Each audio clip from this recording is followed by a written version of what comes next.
Afternoon, everybody. Good afternoon. Good to have you here. We have a lot on our agenda today, so let's go ahead and get going. We're going to be talking about data-informed instruction, using it for planning through formative assessment, so we can learn about student learning outcomes, differentiated learning, and with a wrap-up and closing. Our objectives for today are on the slide you see. And as I read through them, I would like you to make a mental note of the objective that is most important for you today. We're going to be talking about defining formative assessments, designing formative assessments, using assessment data to plan our instruction, and identify at least one way to design differentiated instruction. So let's get started. Student goals, prior knowledge, and cultural assets are all important data to consider when we're planning instruction. Analyzing what students already know and what the gap is between their goals and their current status allows us to plan effective lessons to reduce those gaps. So let's move on to understanding student needs and leveraging their strengths in terms of academic skills and content knowledge. So why should we use assessment data or other student learning data to plan our instruction? Learning data can help inform, prioritize, or differentiate instruction. Learning data provides insights into students' strengths and weaknesses, and it helps us understand where students are excelling or struggling. By analyzing this data, we can identify which areas need immediate attention, and we can plan our lessons accordingly.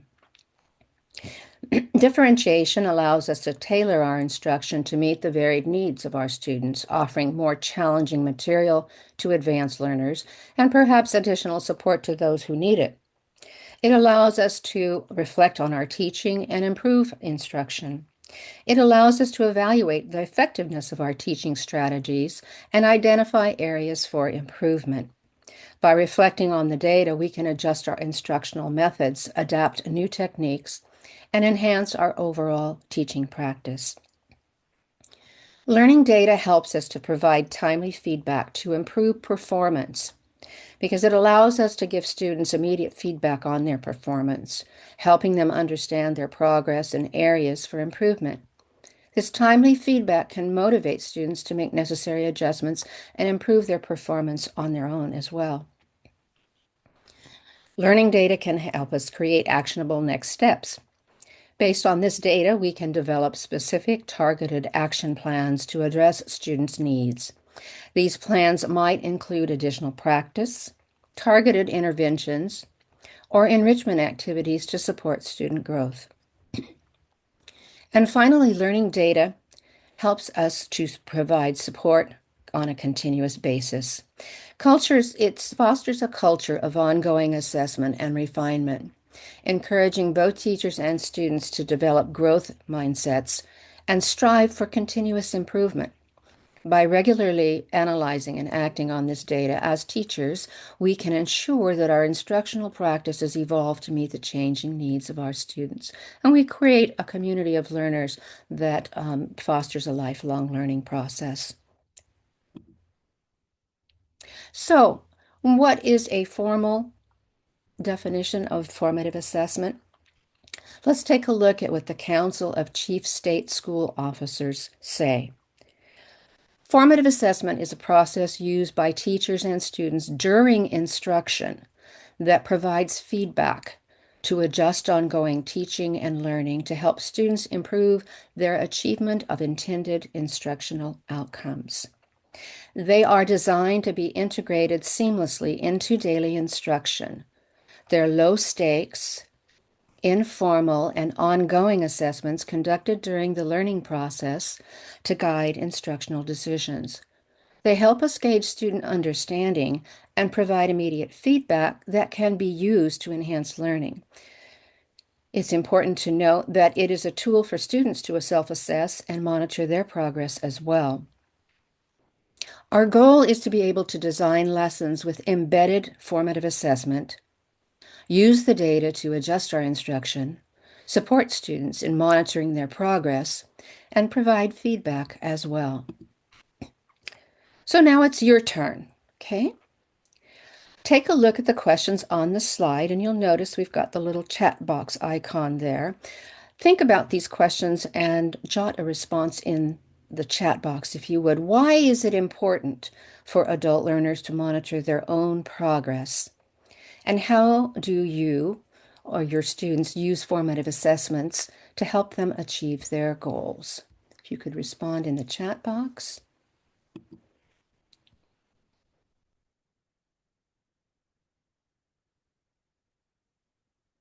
Those questions are also in the chat box, so you can refer to them.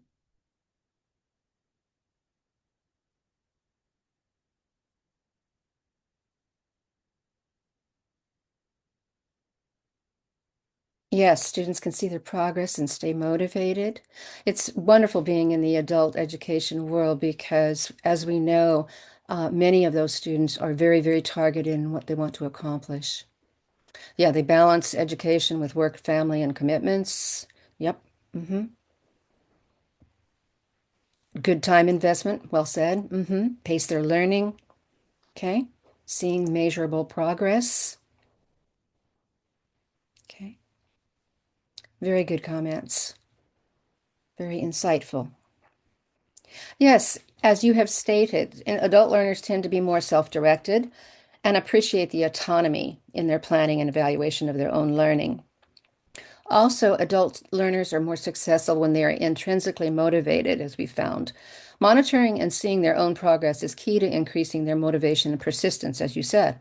They often have specific reasons for learning, such as career development or personal growth. So we need to explicitly connect the lesson content and assessments to students' goals and include progress monitoring activities through formative assessment. Okay, so we know that we have summative assessments. We're all very familiar with that, but let's take a look at the difference between how a formative assessment works and how a summative assessment works. One of the goals of formative assessment, as we said, was to enhance learning during the process, okay? This is done by providing feedback, monitoring student learning, to provide the ongoing feedback that can be used by us, the instructors, to improve our teaching, and by students so they can help to identify their strengths and weaknesses. It addresses the learning gaps immediately, and formative assessments are generally considered low stakes.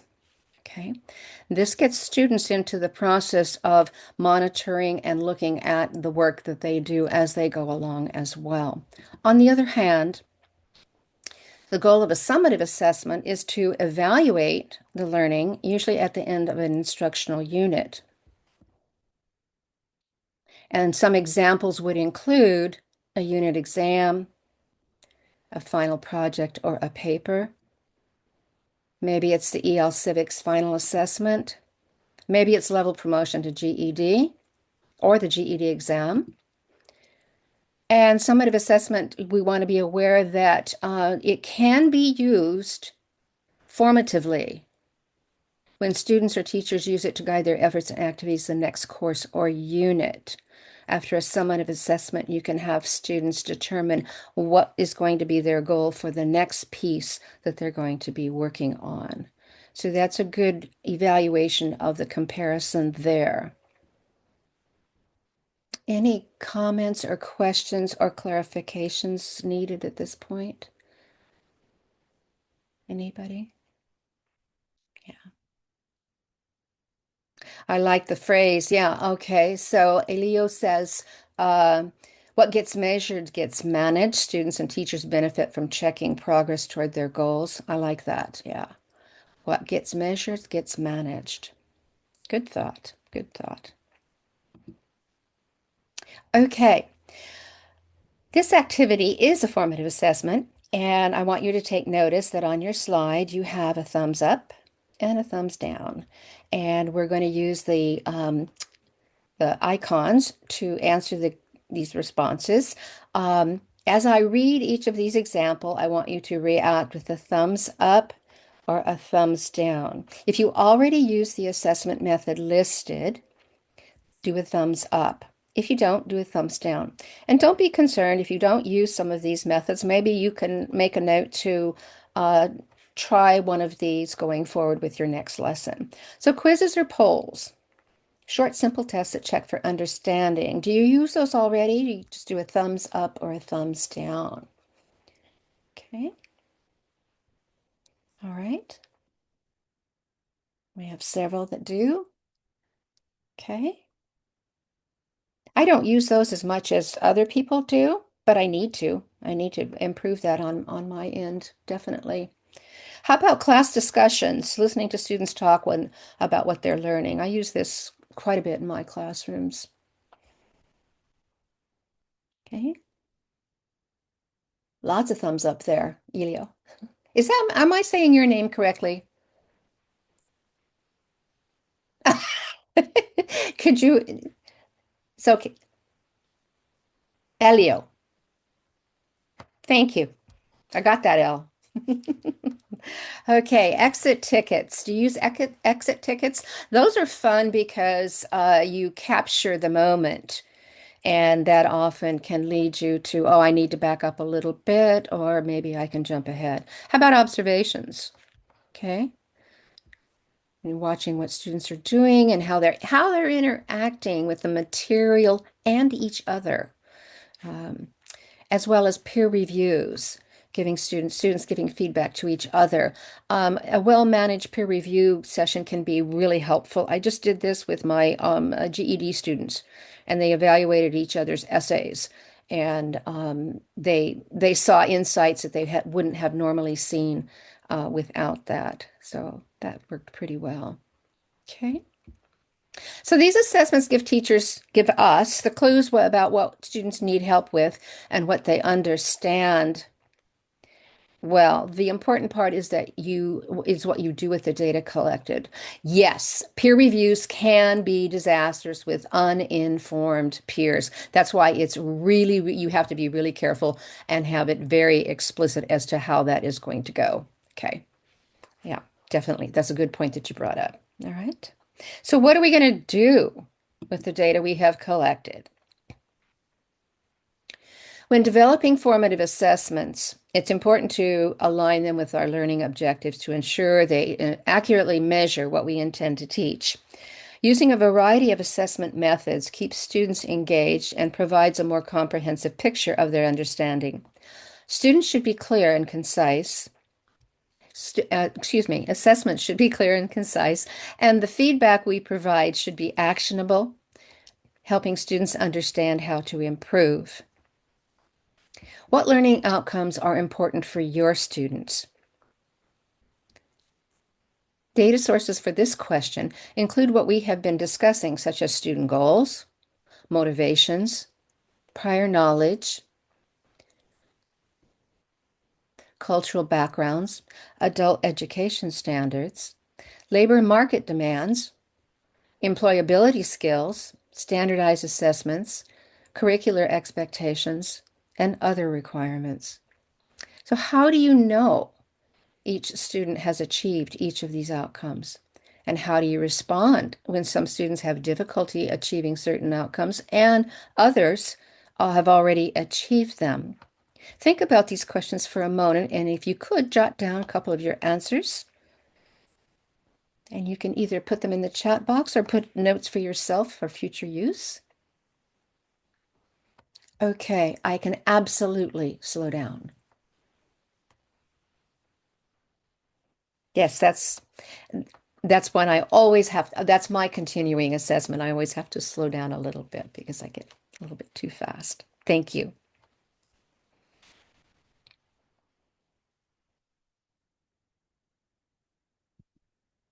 Okay, what do we have? Sentence starters. Those are good.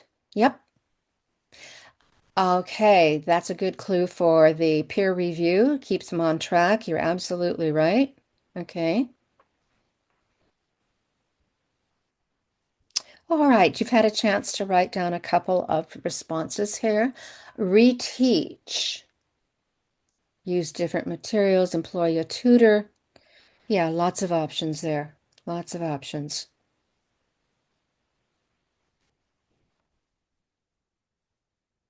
Okay. All right, so these are the critical questions we want to keep in mind when we're dealing with a formative assessment. So we said that learning about our students is critical in making our lessons relevant and engaging for adult learners. In this webinar, we are going to share some sample activities. We have a lesson plan that I believe is posted in the chat. Yeah, there it is. Okay. And you can download it. We'll be referring to it beginning with this slide. Excuse me. And we are going to go over the demographic information of our students. And we have here that the primary goal is they want to get a better job.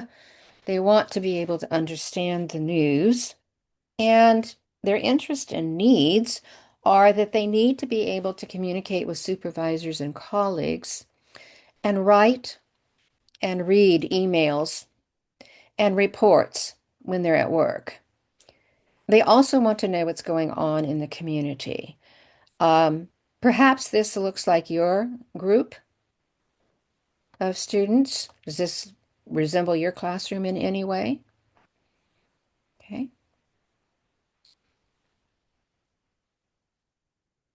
Okay. Lilia says yes, it resembles her classroom. Okay.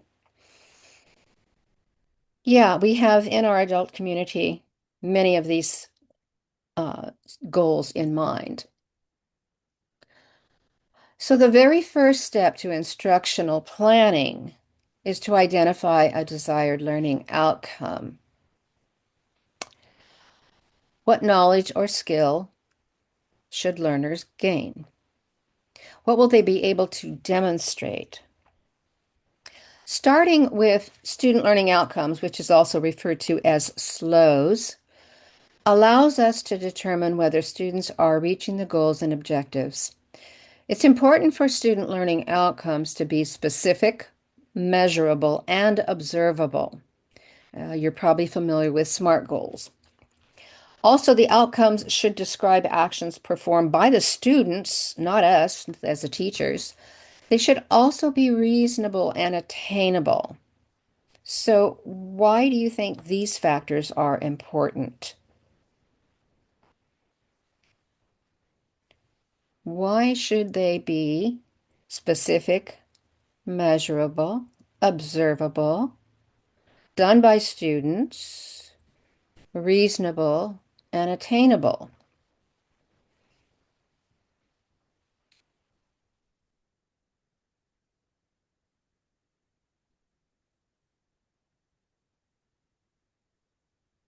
Outcomes that are not measurable or do not refer to actions performed by the learner cannot be easily assessed. We cannot measure what happens in a student's mind. For example, we want students to understand the concept of summarizing. How do you measure that? Okay. There are quite a few verbs to avoid. Take a look at the slide. We want our action terms that are measurable, observable, performed by the learner, attainable. When we look at verbs like this, appreciate, how do you measure appreciation? Okay. How do we know when someone is aware of something, or they're familiar with something, or they genuinely know something, or they learn this, or they understand that? Okay. These verbs are not measurable. They don't work for us when we're trying to write student learning outcomes. Okay. Any clarification at this point? Yes, I've used the verb understand in the past. I don't use it anymore. So let's find out a little bit more about this, okay?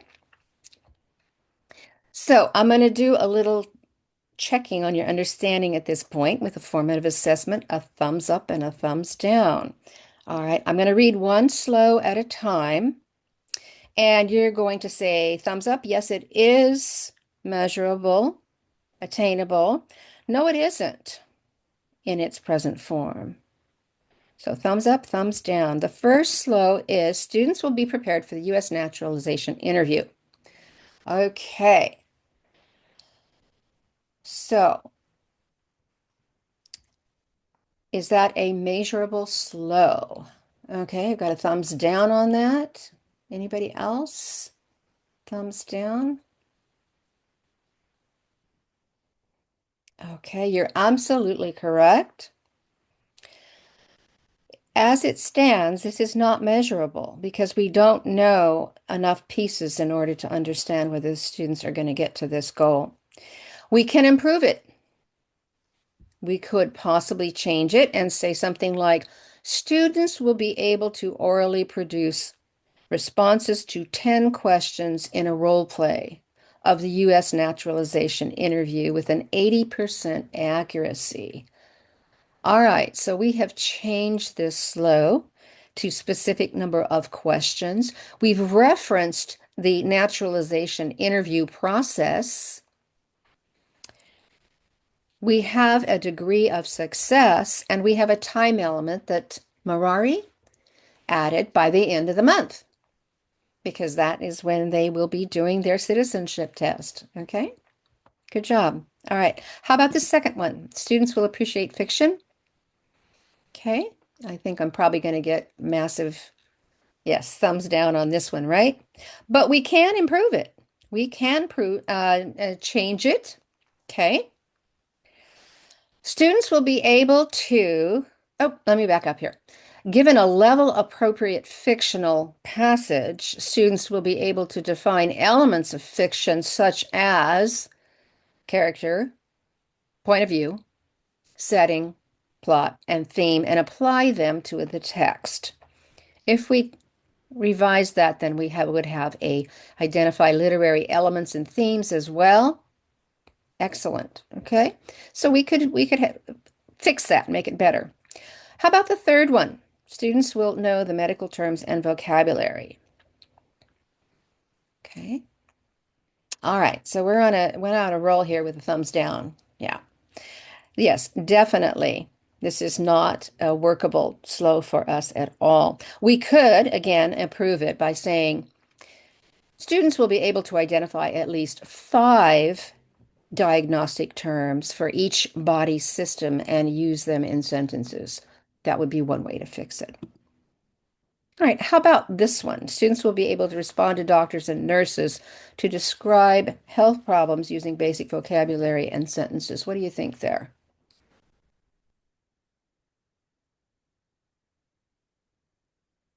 Okay, yeah, we've got a usable slow here because we could define the basic vocabulary and the types of sentences that students would be using. Okay. Is there any clarification here on terms of quantify the basic vocabulary and sentences? Okay, absolutely. Absolutely. Um, can you see the difference between the slows that aren't measurable and the one that is? Missing time. Okay. So you want the time element in all of those, which is a good point. It's a really good point. Okay.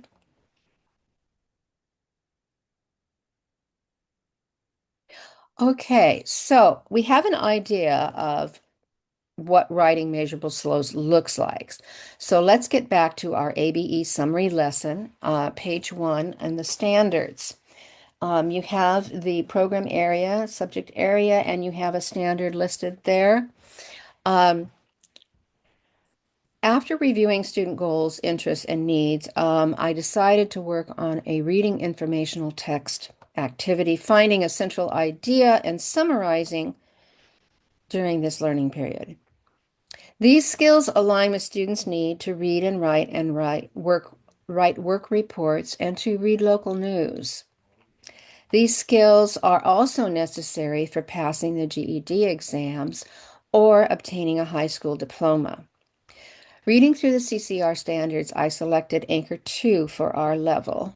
Let me get one more thing here. Okay, so the ELPS and CCRS downloads are posted in the chat box.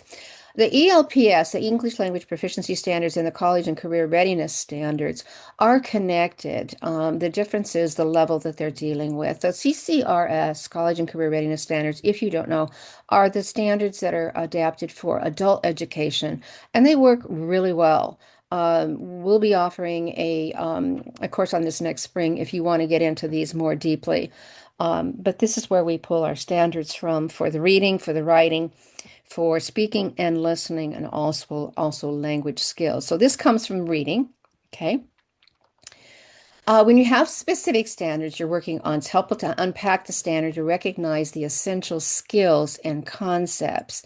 This step will help determine your slows by refining and being more specific about those skills. So let's unpack the standard together. What is this standard really asking students to accomplish? So we want to know what kind of skills the standard addresses by looking at the verbs. Do you see any verbs? You can see we've got our chat box post there. What verbs do you see what verbs do you see in this standard? I believe the CCRS that I use are from 2015. So the College and Career Readiness Standards. I don't know about the ELPS in terms of its, yeah. Okay. Okay. What verbs do we see?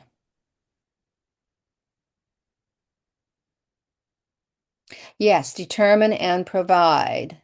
Okay. All right. So the students are going to determine and provide. What are they going to determine and provide? We'll find that from looking at the concepts. Those are the nouns and or the noun phrases. Okay. Do you see nouns or noun phrases there? What are they going to determine and provide? The theme, the summary. Okay. Central idea, absolutely. And the details as well. Okay. So we know they're going to determine and provide these things that are listed in the concepts, the theme, the central idea, the details, the summary. And we're wondering in exactly what context is that going to occur. Okay.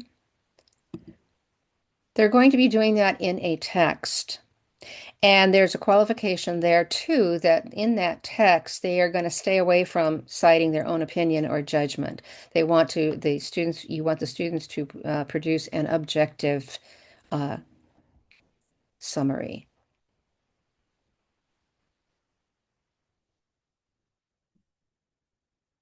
So we're going to use this information to develop and refine learning outcomes for our ABE class. This is our standard, but we don't have the learning outcomes in our final form yet.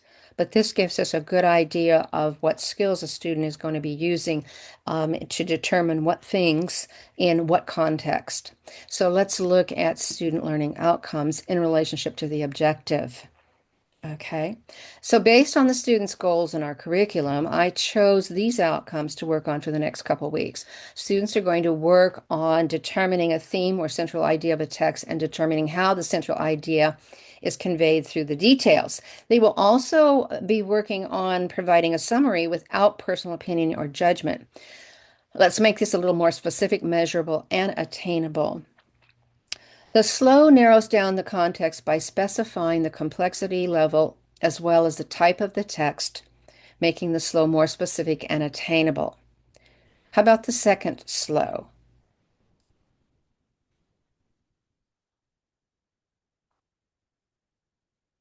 How has that become a little bit more detailed and measurable and attainable? Using the verb explain, explain how the specific details in the text contribute to the development of the central idea. Okay. We now have a separate action verb for that, and we can observe and measure the achievement level regarding the second concept. And in the third slow, we've gotten more specific. Write a paragraph that summarizes the text, capturing the main points and key details without including personal opinions or judgments. So this is nice because it's not a whole essay. It's a paragraph. So it gives it more specificity, and it includes the importance of objectivity and textual evidence as opposed to personal or opinions or judgments.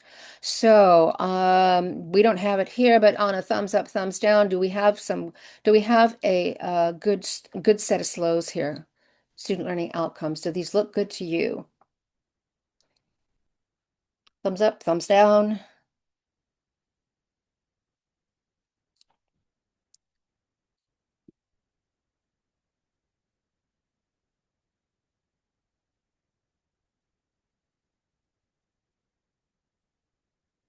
Okay, Charles, thank you for the, yeah.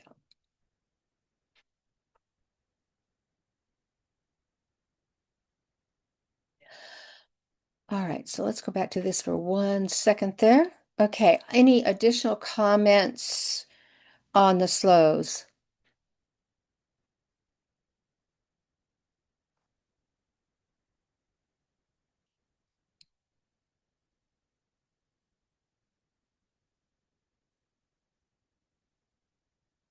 Okay, so we could change the verb from explain.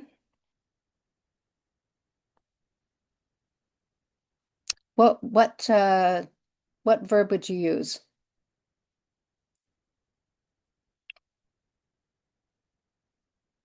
Okay, I'll leave that out there. Perhaps you can think of a verb that would be better for that.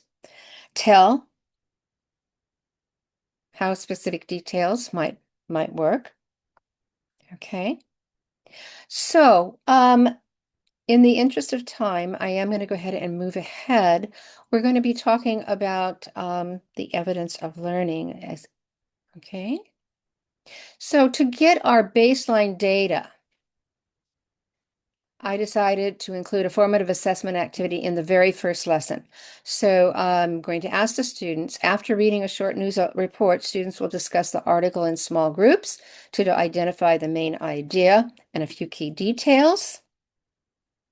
Next, students will individually write a paragraph summarizing the news article, including the main idea and details. And then students will work in pairs to read each other's summaries to compare and self-assess their skills using a rubric. All right, so this is how I'm going to gain some data as to where students are. I know where they want to be, where I want them to be. I want to find out where they are. So I am going to, it stated I was going to use a rubric, and this you can find on page 3 of your handouts, okay?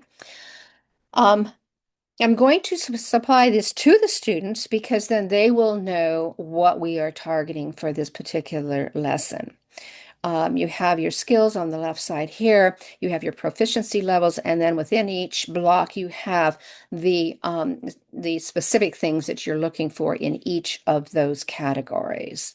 And this is included, this is on page 3 in your lesson plan. Okay, packet that you have, your handout. So I'm going to, as I said, I'm going to share this with the students to clarify the expectations for performance. And this helps define the criteria used in determining the level at which a student work meets expectations. So rubrics are also helpful in providing meaningful feedback to students. And as I said, I do use a rubric. I give it out when I give out the lesson. Okay. And it makes a difference. We do spend time talking about it. Okay. In a moment, I'm going to ask you to look at some sample data. And these are the questions to consider as you review the data set. The questions are posted in the chat. They're on the slide, and they're also in your handout. You've got a handout. The last page of your handout has 3 slides on it. So you've got the information in front of you, and you can use that slide, that page to write down some comments. Okay. So what do you see in the data? Here's the data. Okay. You've got the student names, you've got the skills, you've got an individual average, and then you also have the task average. What do you see in the data?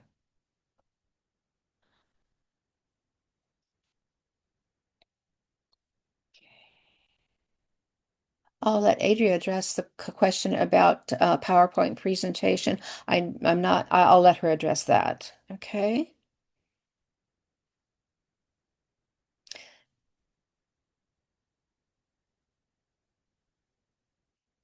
Okay. Yeah. Yeah. Summarizing sticks out, doesn't it? Yeah. The summarizing in the details. Okay. So this is our quantitative data. All right. And this is our qualitative data. Comments made by the teacher for the individual students. Okay. And how would you use this information? How would you share the results and give students feedback?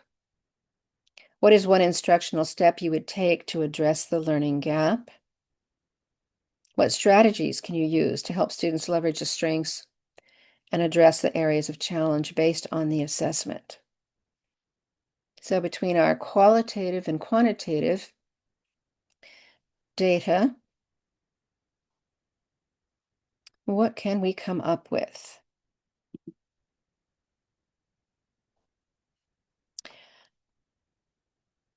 So many of the students can identify the main idea. We see that working in groups Yeah. had helps. Yeah. Did you want to give the participants some time to respond? That might be a good idea. I'm sorry.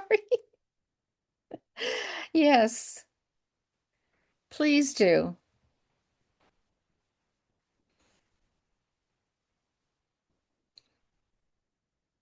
Okay, a web. All right. Table connecting the details to the main idea. Good job. Yeah, that would work. All right.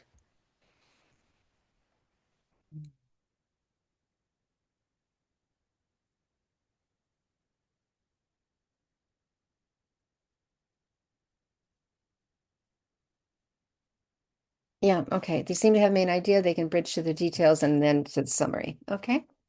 Well stated. Well stated. Mhm.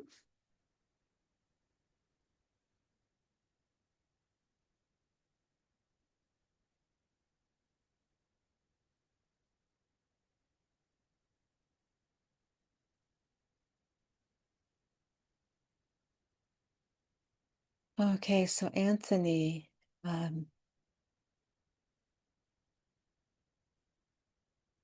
we have a longer course on formative assessment, Anthony, that probably would meet the needs that you're talking about. Yeah, so that would be good. Get involved in that. Okay.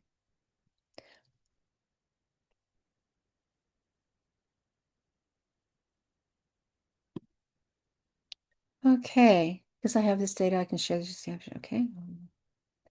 All right. Motivate them. Courage, self-reflection. That's a good point that you make as well. So, additional insights with this information would be many students can identify the main idea, as you all stated. Working in groups helps some students. Separating fact from opinion is difficult for some students. Producing a summary is challenging for some students. Connecting details to main idea is difficult, and but some students are approaching proficiency. So, what are some activities that could help students who are struggling, but also be challenging enough for students who are approaching proficiency? What do you think? Can you think of one activity you would plan to follow this formative assessment? What would you focus on? $1 million question. Yeah.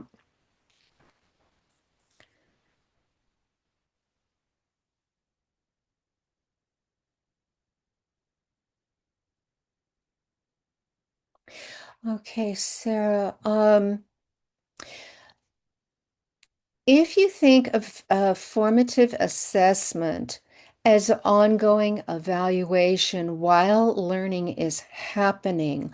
Some of these things you would do outside of the class environment. You gather the data and then you work on establishing the slows and adapting the activities based on the information you've gathered. I hope that helps a little bit. Yes, I like the comment. Create an activity one thing at a time. One thing at a time, I think, is important. Yeah. And a reminder that the formative assessment is informal.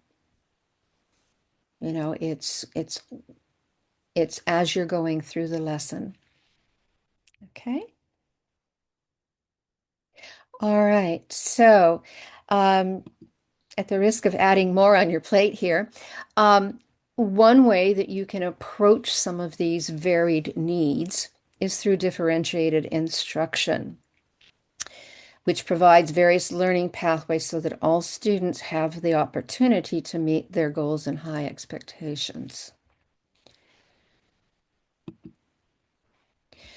Here are some examples. You'll see this lesson plan on page 2. All right. Team huddle, opinion or text evidence. Again, focusing on one thing at a time. This is a presentation and review activity we came up to address the gap regarding separating facts and opinions. Some students needed more practice. Here, we would put the students who are struggling and who are close to mastering together. They would target this skill as a team. Okay. And that's just one piece of the data that we had from our assessment. So, keeping it simple, straightforward, and definitely being able to observe the result of this. Another activity for the guided practice, students could summarize a short article in small groups, but we decided to have this graphic organizer available for students who are having difficulty connecting the supporting details to the main idea. So once again, this is one activity. It's a singled out activity that we got from our assessment data, and that's what we're having them work on.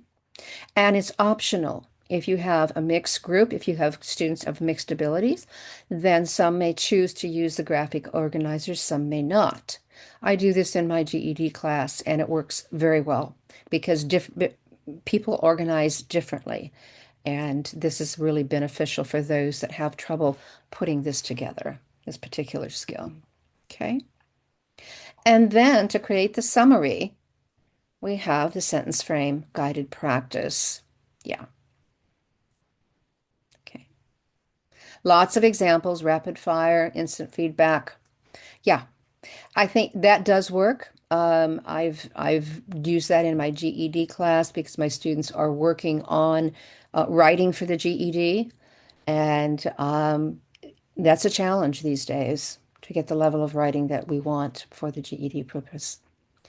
Okay, Newsella article can utilize technology features such as annotation in groups. Good idea.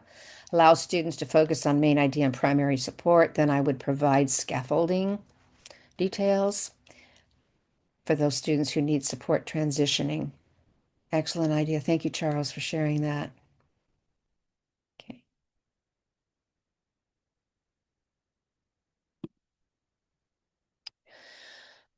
For differentiated practice and assessment, we are also giving students, we're giving them multiple options in terms of topics and levels.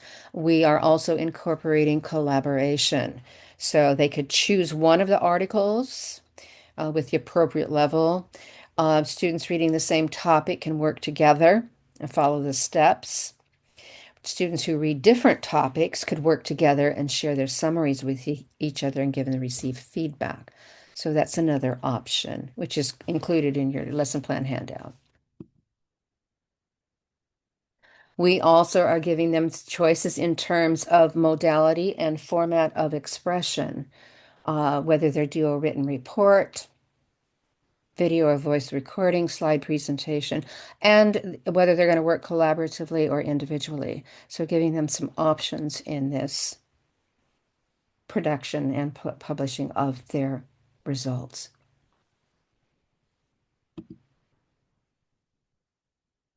So, what scaffolds or supports can you provide? Charles gave us a couple ideas previously.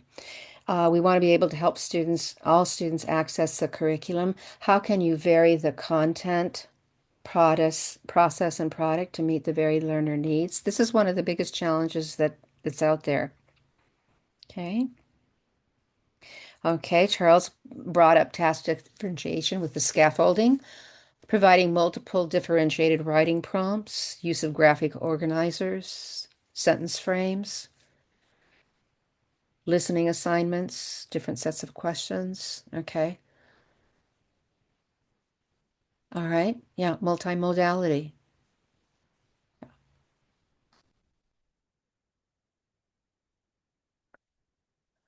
Collaborating with groups.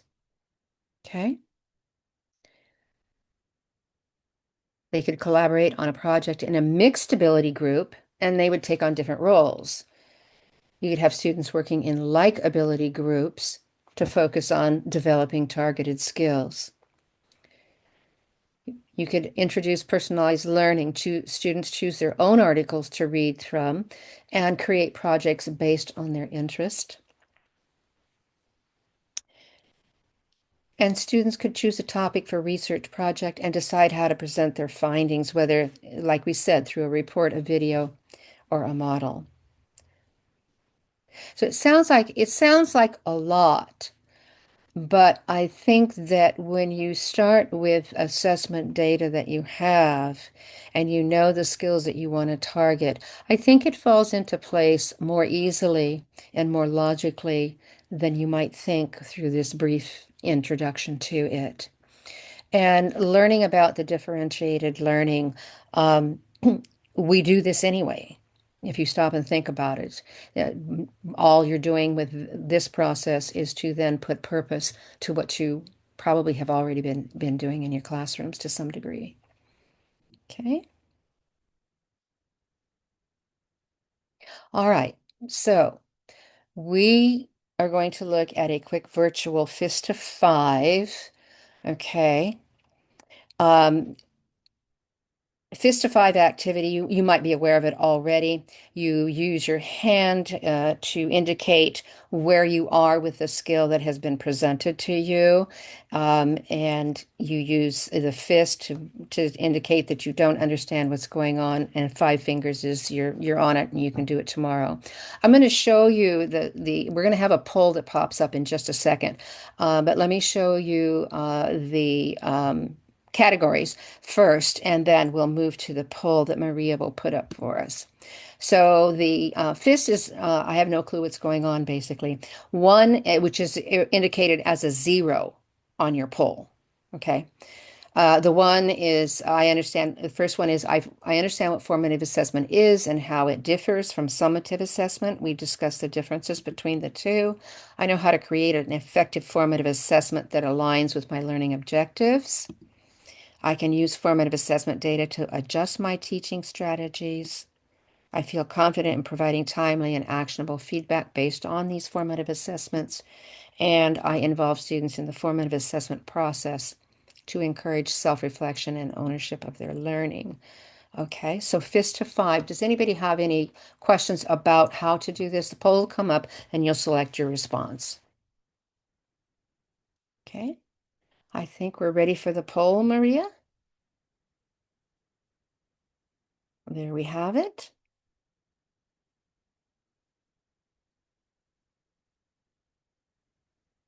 So you have 0, 1, 2, 3, 4, 5.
Okay.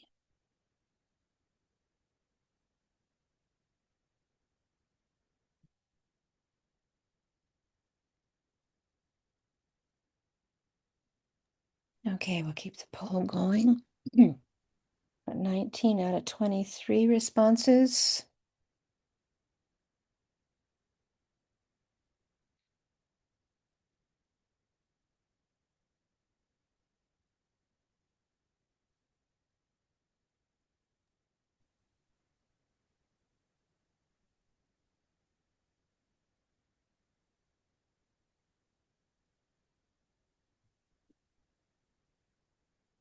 Maybe we can move on. Um, Yeah, we probably need to, but okay. All right, let's share the results. Okay, so it looks like we are kind of at the midline for most of these responses. Um, okay. The main thing I can say about question one is that formative assessment is an ongoing thing while you're teaching the lesson, and you make your changes from day to day or week to week, depending upon what your class schedule looks like. Summative assessment is the final assessment that you would have at the end of a unit, a chapter, or it's perhaps something required by the school. Okay, all right. And the second question. It takes practice creating formative assessments, but we do offer, like I said, we offer an additional class on this, which gets you into more development of formative assessments. So we'll be offering that in the spring if you want to jump on that. And of course, if you are having trouble forming the formative assessment data information, then you might not be able, to use it yet. But again, it takes practice, and we appreciate your feedback on this poll very much. Um, so I think we kind of know where we're at. We're somewhere between the 0 to 4 category on formative assessment. So this is a really fast introduction to it, and you might be interested in developing more. Um, as I've mentioned, we cover the topics we talked today in more depth and apply these strategies in your classroom to the community of practice. Fundamentals of Adult Education Instruction is our new community of practice, and it aims to equip you with practical tools and strategies to implement evidence-based instruction. It includes formative assessment and everything.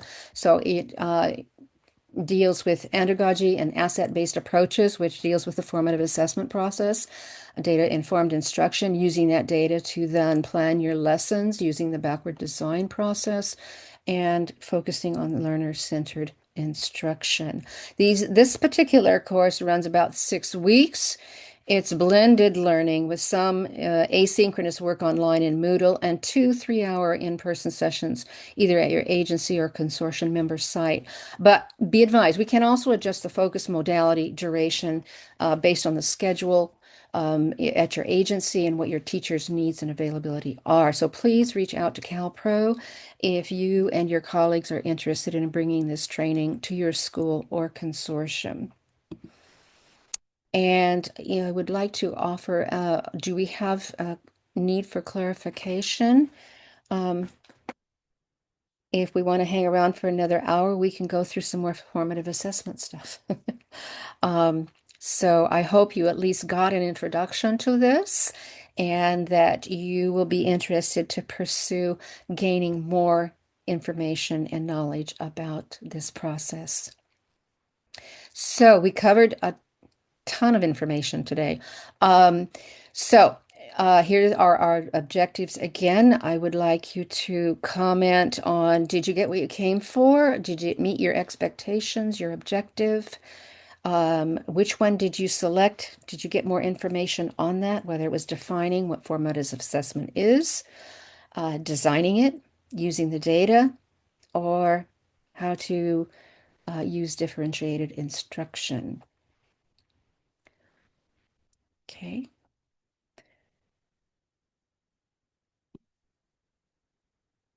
And in order to better improve our webinars, I would like you to use your exit ticket, which is also a formative assessment process, to describe the most important thing you learned today and what one topic you'd like to review further. And I can see that definitely there's more room for more work on formative assessments.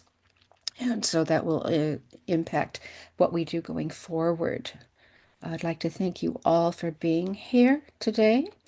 And if you can put in the chat box more examples this time on slows. Okay. All right. All right. We've Thank, got. thank you everyone for joining us. I know we are over time, but please don't forget to share your feedback using the link to the evaluation form. We appreciate your feedback and we will use the information to improve our future webinars. Thank you so much for joining us today. Thank you all for being here.